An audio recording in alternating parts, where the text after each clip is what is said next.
இது மட்டுமா?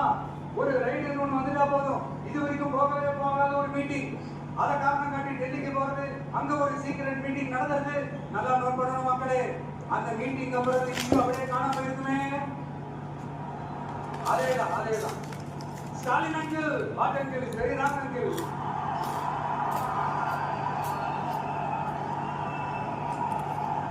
இப்படி தமிழ்நாட்டுல இப்ப நடக்கிற இந்த ஆட்சியினுடைய லட்சணத்தை பார்த்துட்டு நாம எப்படி சும்மா இருக்க முடியும்? ஒரு தவறு செய்தால், அதை தெரிந்து செய்தால், அவர் கம்பட்ட நாடக மு.க. ஸ்டாலின் அங்கிளாகவே இருந்தாலும் அங்கிள் அவங்களுக்கு மனசாட்சின்னு ஒன்று இருந்துச்சுன்னா நாங்க கேட்கிற கேள்விகளுக்கு மட்டும் கொஞ்சம் பதில் சொல்லுங்க அங்கிள். நீங்க நடத்துற இந்த ஆட்சியில நேர்மை இருக்கா? நியாயம் இருக்கா? ஊழல் இல்லாம இருக்கா? சட்டம் ஒழுங்கு சரியா இருக்கா? பெண்களுக்கு பாதுகாப்பு இருக்கா? பொதுமக்களுக்கு பாதுகாப்பு இருக்கா? இயற்கை வளங்களுக்கு பாதுகாப்பு இருக்கா? சொல்லுங்க மை டியர் அங்கிள், சொல்லுங்க. டாஸ்மாக்ல மட்டுமே இது வரைக்கும் 1000 கோடிக்கு மேல ஊழல் சொல்றாங்க. அதுல மட்டுமா தப்பு நடக்குது? வேற எதுலதான் நடக்கல?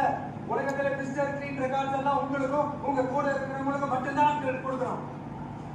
இதை பார்த்து வாயை இல்லாத ஊர் கூட வயிறு வலிக்கு சிரிக்குது. பெண்களுக்கு 1000 ரூபாய் கொடுத்துட்டீங்கன்னா போதுமாக்கள்.